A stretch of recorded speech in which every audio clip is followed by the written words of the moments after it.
신앙이라는 제목으로 하나님 말씀 선포하겠습니다. 우리가 신앙생활을 할 때 신앙생활의 가장 기초가 되는 것, 우리 신앙의 가장 기초, 여러분이 신앙으로 신자로서 여러분의 믿음의 마음의 바닥 가운데 가장 기초로 깔아야 될 것, 우리가 지치지 않고 넘어지지 않고 이 신앙생활을 오래 할 수 있는 이유, 그 근간이 되는 게 뭐냐? 인내입니다. 인내. 우리가 하나님 앞에 복을 받는 비결은 조급하지 않는 거예요. 조급하지 않고 끝까지 주님 앞에서 버텨낼 수 있는 힘, 인내할 수 있는 힘, 이게 신자에게 필요합니다. 조급하면 복을 받기가 어려워요. 우리가 언제 복을 받아요? 마지막에 십자가 주님 앞에 붙잡는 날이에요. 물론 우리가 이 땅에 사는 동안에도 복을 받죠. 복을 받지만 사실 우리가 마지막 십자가에 붙잡는 날이거든요. 그러면 그때까지 버티는 거예요. 하나님께서 우리에게 약속한 각자의 복들이 있습니다. 또 개인적인 복들도 있습니다. 그러면 언제까지요? 그 복이 이루어질 때까지, 그 약속이 이루어질 때까지 인내해야 되는 거예요. 근데 이 인내하는 게 쉬울까요? 어려울까요? 어렵단 말이죠. 우리는 조급해요.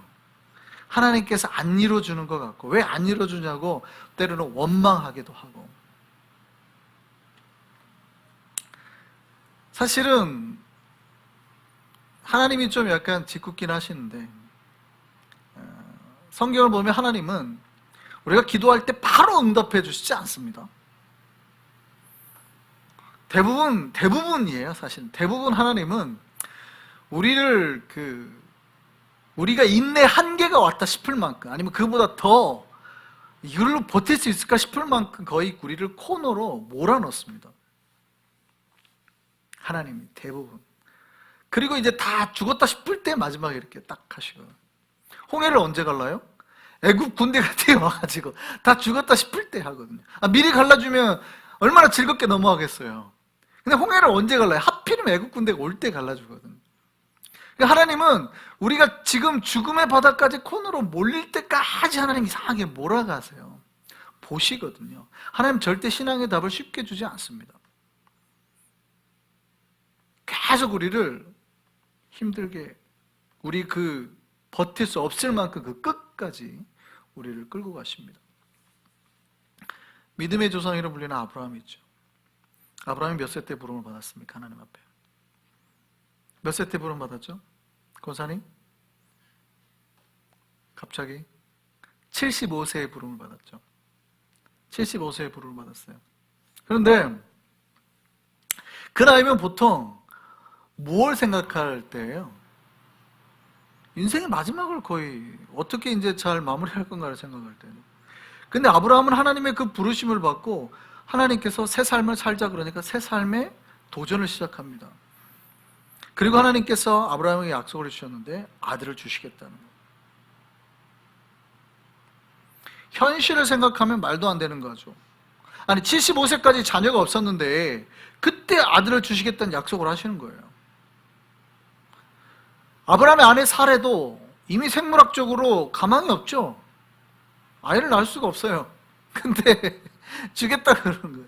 그러니까 현실적으로는 아무런 가망이 없어요. 내가 그 복을 받을 수 있는 가망이 없어요. 현실적으로 내가 저걸 받을 수 있다라는 가능성이 없어요. 아예 불가한데 하나님이 갑자기 그때 복을 주시겠다는 거예요. 차라리 첩을 주신다. 그러면은 아브라함이 빨리 하갈을 선택했을 거예요. 근데 그게 아니거든요. 아들을 주신다고.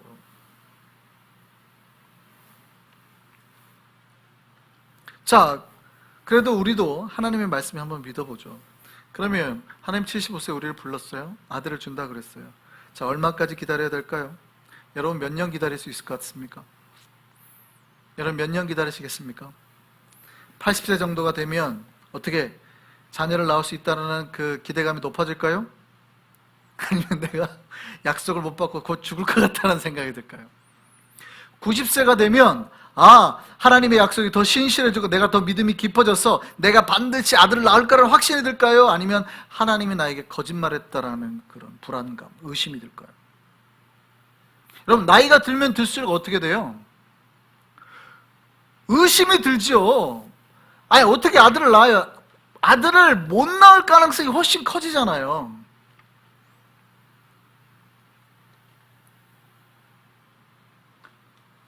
말이 안 되는 거예요.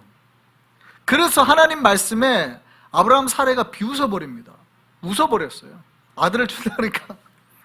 아이고. 분명히 복이 온다고 그랬는데, 목사님, 아유, 복 받습니다. 됐어요. 본인들이 생각해도 현실이 너무 불가능하다는 거예요. 내가 복 받기에는 불가능하다는 거예요. 우리가 하나님의 복을 쉽게 그렇게 거절해 버립니다. 사례가 그랬어요, 사례가.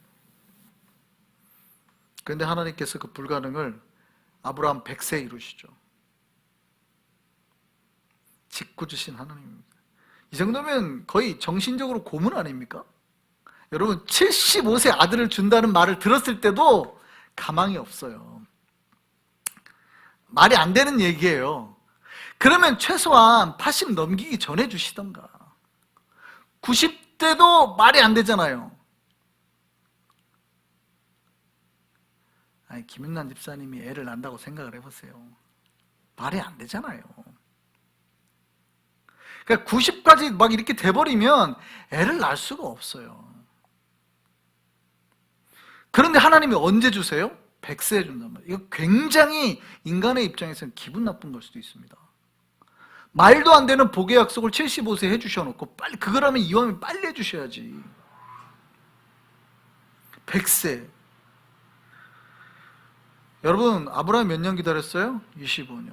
젊었을 때 25년이 아닙니다. 그러니까 20세 애를 준다고 했는데 불임하다가 45세 낳은 게 아니에요. 그 정도면 우리가 감사함으로 받을 수 있어요. 75세 애를 준다고 했다가 100세에 받았어요. 우리는 할 수 있겠냐 이 말이에요. 저와 여러분은 하나님의 그 약속을 주셨을 때 할렐루야 감사합니다고 할 거예요? 아니면 갈수록 우리 하나님은 거짓말만 한다라고 자꾸 합니까? 여러분, 내가 80이 되고 90이 될수록 하나님은 거짓말한다고 생각할까요? 아니면 하나님 반드시 지켜줄 거라고 생각하실까요?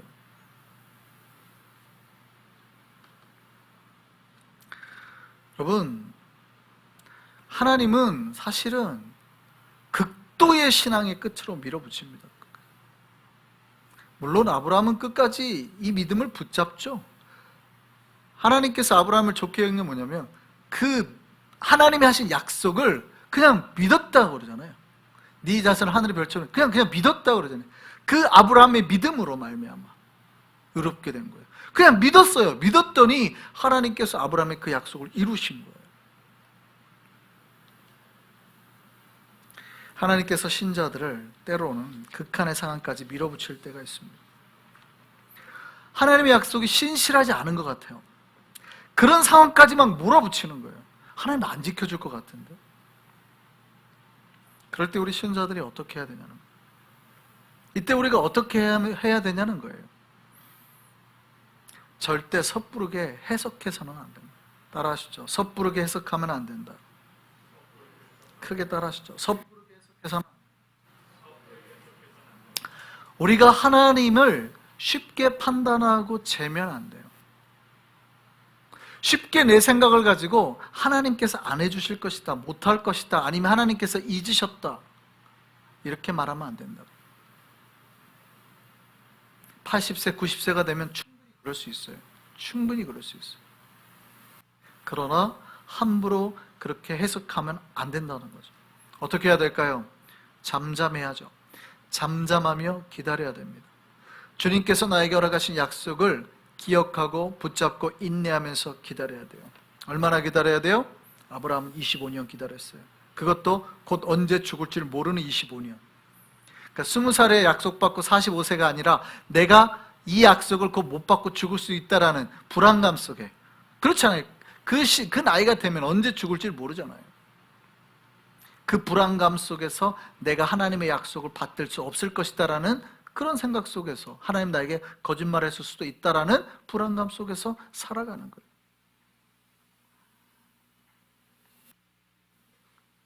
물론 하나님은 아브라함에게 복으로 갚으셨습니다. 이삭을 주셨죠. 물론 이삭을 또 코너로 하나님은 또 아브라함을 또 코너로 넣습니다. 그죠? 또 모리아산으로 넣어가지고 막 또 한번 시험을 하시죠. 그러니까 우리 하나님 보면 굉장히, 우리는 복 주신 하나님 그렇지만 사실은 하나님은 때로는 굉장히 우리를 진짜 코너로 막 넣으세요.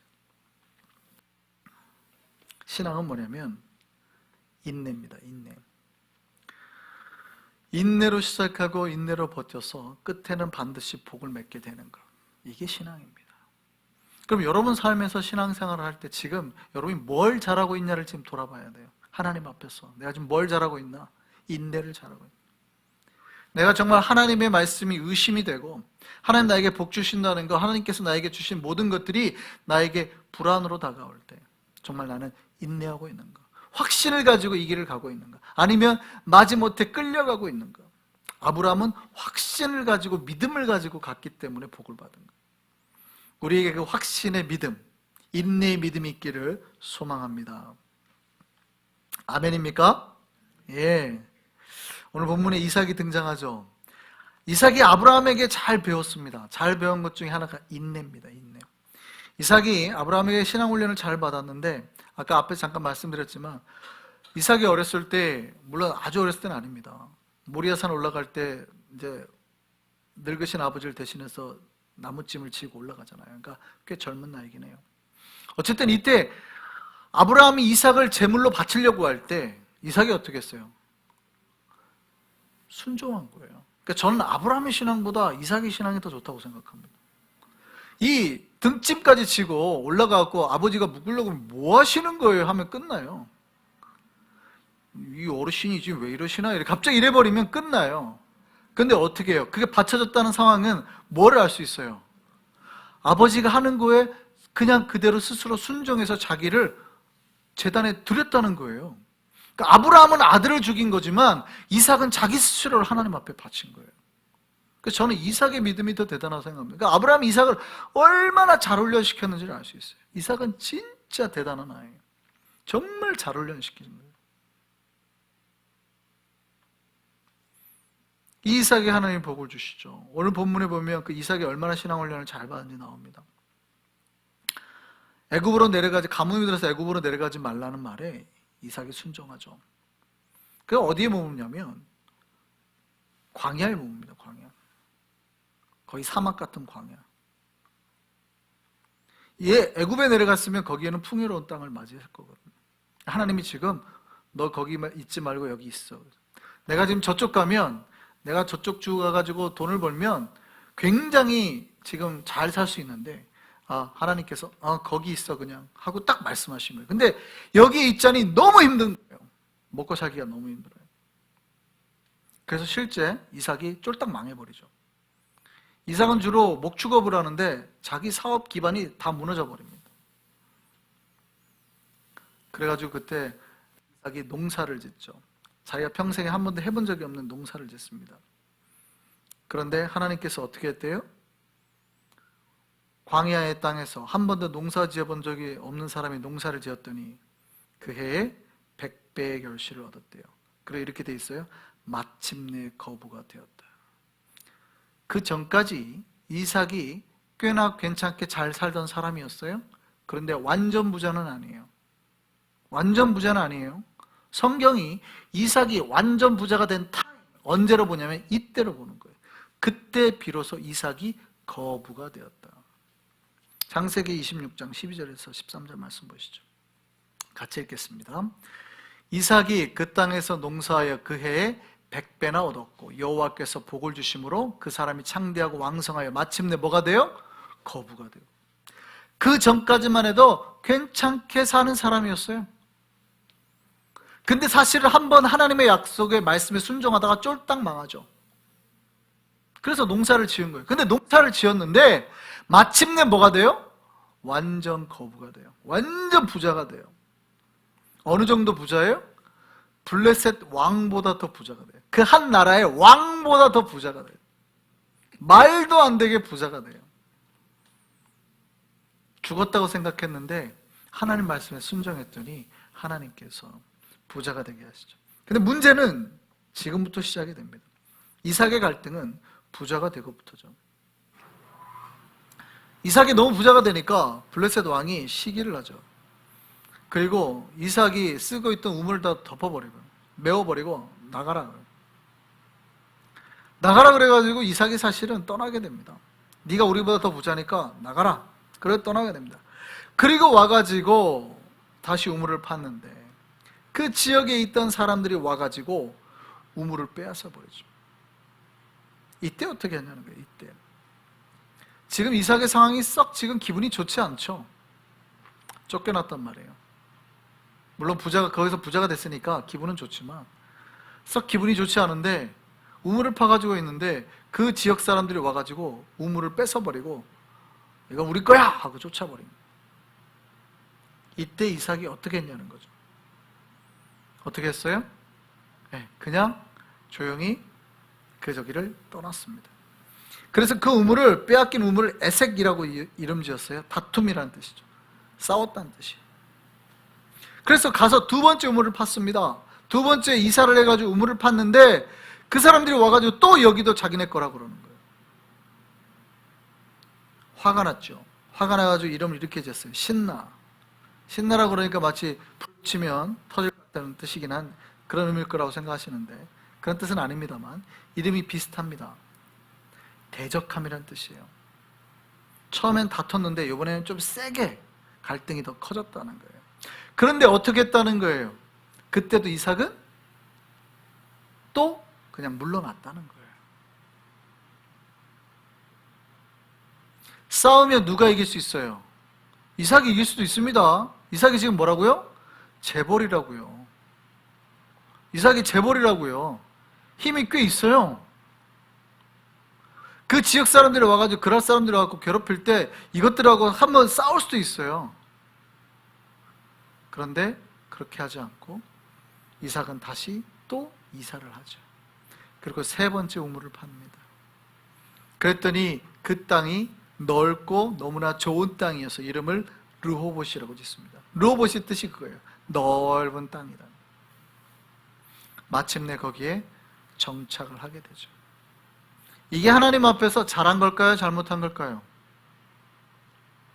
첫 번째 내가 우물을 뺏겼을 때 싸웠어야 될까요? 아니면은 거기 그냥 주고 나온 게 잘한 걸까요? 마침내 거부가 됐잖아요. 힘이 있다는 뜻이거든요. 두 번째 우물을 왔을 때 한 번은 내가 참아줬는데 두 번은 못 참아. 싸웠어야 될까요? 아니면 뒤로 물러났어야 될까요? 뭐가 하나님 보기에 잘한 걸까요? 물러난 게 하나님 보기에 잘한 거예요. 그걸 어떻게 할 수 있어요? 놀랍게도 여러분 그 광야에서 우물을 판다라는 것은 쉬운 일이 아닙니다. 하나 팠더니 하나 나왔다는 뜻이 아니에요. 보통은 어떤 거는 100m까지 파고 들어가야 물이 있어요. 그러니까 하나를 파가지고 바로 물이 나온 게 아니라 여러 개를 팠는데 그 중에 하나가 터졌다는 거예요. 그러니까 우물 하나 파려면 굉장히 수고를 해야 되는 거예요. 너무 힘든 거예요. 근데 그 우물을 뺏기니까 완전히 크게 지금 몇 년치 공사한 걸 다 날린 거예요. 그냥 단순히 우물 뺏긴 게 아니에요. 굉장히 큰 손해를 봤다는 거죠. 그런데도 이삭은 물러난 거죠. 하나님이 이삭한테 잘했다 그랬어요.